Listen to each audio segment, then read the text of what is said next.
रावण की आज्ञा पाते ही राक्षसों ने हनुमान की पूंछ को रुई और पुराने कपड़ों से लपेटकर उस पर बहुत सा तेल डालकर आग लगा दी। अपने पूंछ को जलते देख हनुमान को बहुत क्रोध आया। सबसे पहले तो उन्होंने रुई लपेटने और आग लगाने वाले राक्षसों को जलती पूंछ से मार मार कर पृथ्वी पर सुला दिया।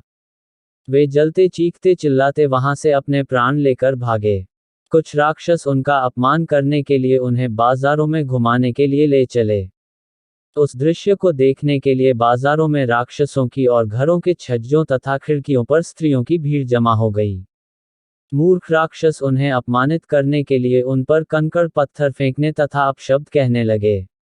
इस अपमान से क्रुद्ध होकर स्वाभिमानी पवनसुत एक ही झटके से सारे बंधनों को तोड़कर नगर के ऊंचे फाटक पर चढ़ गए और लोहे का एक बड़ा सा चक्का उठाकर अपमान करने वाले राक्षसों पर टूट पड़े। इससे चारों ओर भगदड़ मच गई। राक्षसों की भीड़ भयभीत होकर भाग गई। हनुमान जी के समस्त मनोरथ पूर्ण हो गए थे।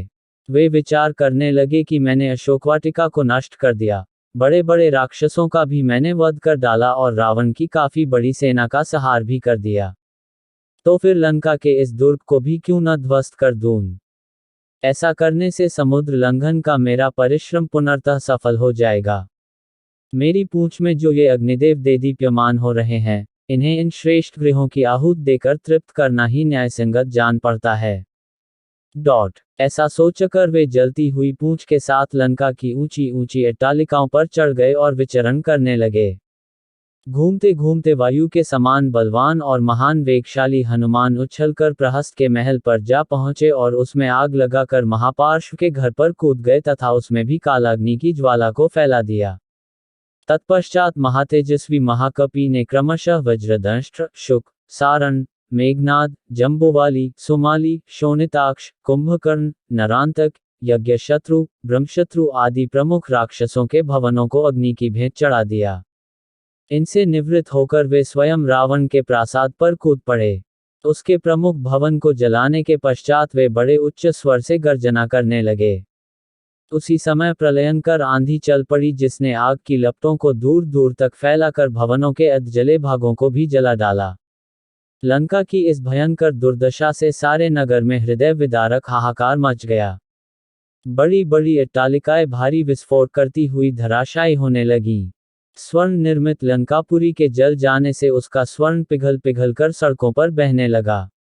सहस्त्रों राक्षस और उनकी पत्नियां हाहाकार करती हुई इधर उधर दौड़ने लगीं। आकाशमंडल अग्नि के प्रकाश से जगमगा उठा। उसमें रक्त एवं कृष्णवर्ण धुआं भर गया जिसमें से फुलझड़ियों की भांति चिनगारियां छूटने लगीं। इस भयंकर ज्वाला में सहस्त्रों राक्षस जल गए और उनके जले अधजले शरीरों से भयंकर दुर्गंध फैलने लगी। संपूर्ण लंकापुरी में केवल एक भवन ऐसा था जो अग्नि के प्रकोप से सुरक्षित था और वह था नीतिवान विभीषण का प्रासाद। लंका को भस्मीभूत करने के पश्चात वे पुनः अशोकवाटिका में सीता के पास पहुंचे। उन्हें सादर प्रणाम करके बोले, हे माता, अब मैं यहाँ से श्री रामचंद्र जी के पास लौट रहा हूँ। रावण को और लंकावासियों को मैंने राघव की शक्ति का थोड़ा सा आभास करा दिया है। अब आप निर्भय होकर रहें। अब शीघ्र ही रामचंद्र जी वानर सेना के साथ लंका पर आक्रमण करेंगे और रावण को मारकर आपको अपने साथ ले जाएंगे। अब मुझे आज्ञा दें ताकि मैं लौटकर आपका शुभ संदेश श्री रामचंद्र जी को सुनाऊं जिससे वे आपको छुड़ाने की व्यवस्था करें। यह कहकर और सीता जी को धैर्य बंधाकर हनुमान अपने कटक की ओर चल पड़े। जनकनंदिनी से विदा लेकर तीव्र वेग से विशाल सागर को पार करते हुए हनुमान वापस सागर के उस तट पर पहुंचे जहां असंख्य वानर जांबवंत के और अंगद के साथ उनकी प्रतीक्षा में आंखें बिछाए बैठे थे। अपने साथियों को देखकर हनुमान ने आकाश में ही भयंकर गर्जना की जिसे सुनकर जांबवंत ने प्रसन्नतापूर्वक कहा, मित्रों, हनुमान की इस गर्जना से प्रतीत होता है कि वे अपने उद्देश्य में सफल होकर लौटे हैं। इसलिए हमें खड़े होकर हर्षध्वनि के साथ उनका स्वागत करना चाहिए। उन्होंने हमें यह सौभाग्य प्रदान किया है कि हम लौटकर रामचंद्र जी और वानरराज सुग्रीव को अपना मुख दिखा सकें। इतने में ही हनुमान ने वहां पहुंचकर सबका अभिवादन किया और लंका का समाचार कह सुनाया। जब सब वानरों ने सीता से हुई भेंट का समाचार सुना तो उनके हृदय प्रसन्नता से भर उठा और वे श्री रामचंद्र तथा पवनसुत की जय जयकार से वातावरण को गुंजायमान लगे। इसके पश्चात वे लोग हनुमान को आगे करके सुग्रीव के निवास स्थान प्रस्रवण पर्वत की ओर चले।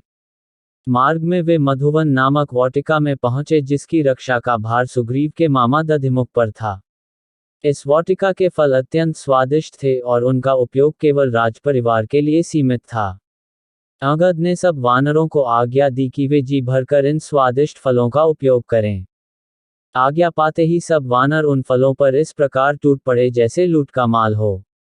अपनी क्षुधा निवारण कर फिर कुछ देर आराम कर वे सब सुग्रीव के पास पहुंचे और उनसे सारा वृतांत कहा।